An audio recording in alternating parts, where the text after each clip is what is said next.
So when you're doing this at the business school, or at the Kennedy School for that matter, now you're focusing on the personal and the relational, right? But you're doing that in the context of business and government, right? Okay, well, how do you square that circle? It's business is just another vehicle for expressing who we are as people. You know, the whole idea of work-life balance is a huge problem because it suggests that your work is not part of your life. If your work is not integrated, it presumes alienation. Yeah, absolutely. It presumes self-objectification, which is a deeply problematic and sinful thing to do. That makes you homo economicus. Yeah. That's no good. Work-life balance is a problem, is the bottom line. So what I say to my students on the very first day. Yeah, it also implies that work isn't life. No, absolutely not. Your life is... Or that your home life isn't life. One of the two. Yeah. What's life? Leisure? Right, and what's leisure? I mean, there's a complicated I'll take problem. Joseph Pieper's argument that leisure is the basis of culture, but only when it's based in learning and contemplation. That's good, as opposed to what is and leisure is not the... People often think of leisure as the absence of work. Yeah. Right, it's like, well, that's actually boredom. No, I mean, I want work before the fall. Yeah, right. I want tend the garden. The garden. That's blessed. And you discover that by discernment. Yeah. And that's what you're teaching your business students. But what do they think of that? Well, it's amazing. So the first day of class, I say, look, a bunch of you want to start your own companies and you're startup entrepreneurs, and the rest of you idolize entrepreneurs because you're going to make your fortune working for companies that other people have started, et cetera, et cetera. That's great. But it's trivial because the ultimate entrepreneurial experience is the enterprise of you and you're the founder. Start treating your life as a startup today. This is what we're going to do. What do startup entrepreneurs do?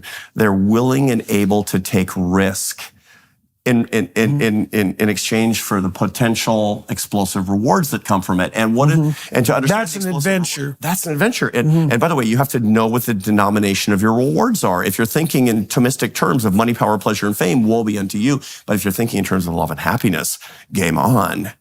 Let's talk about how to get explosive returns in love and happiness for the entrepreneurial endeavor of you incorporated. That's how the class starts, because that's the hero's journey. And everybody's entitled to that. And what do you mean by entitled? You mean it's available to them? Because we're born to it. Because this is to be born in the divine image of God, where God is inherently generative. God is inherently creative. God is inherently loving. And this is the gift, not that we're going to be happy or have happy feelings, or to have positive affect all day long. On the contrary. Well, I guess part of the argument you're making is that that's actually a second-rate substitute for the real thing. Absolutely. Right. Hedonistic happiness is, I've thought about this in terms of like addiction. It's a false adventure. Absolutely. Yeah. Absolutely. On the contrary. And so that's one of the reasons that the Aristotelian concept of eudaimonia, which is a good life well lived, full of suffering, and full of experiences and all of it, an adventure again. That's the thing. And that's what I want everybody to have. That's what excites me. That's what gets me up in the morning. And the master stroke is to be able to say, I am truly grateful, Lord, for this day full of blessings and happy feelings. And I'm also grateful for the things that are going to challenge me. You want your life to be enough of an adventure so that if you wake up in pain, you get out of bed. Yeah. Because you think, no, this is worth doing. This is my life. Right. This is my journey. This is this is the dragon I'm going to slay. Yeah. And that's what I'm teaching. That's the gist of the class. And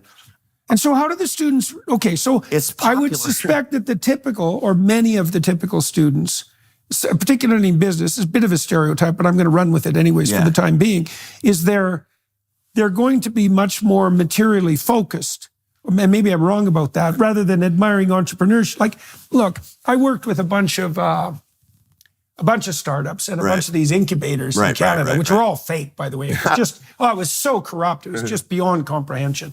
But in any case, they would dangle these visions in front of these young people who were trying to start a business of, making a unicorn and selling out for $100 million and then sitting on the beach and having Mai Tais. It's like, it was just so complete. Well, it was so complete. It was a complete lie. Right. It was corrupting beyond belief. And it's counterproductive because while your enterprise should be the thing, it's like you don't want to sell your company unless you can think of a better company because you get to have your company and you get to expand it and you get to bring benefit to the world and you get to learn.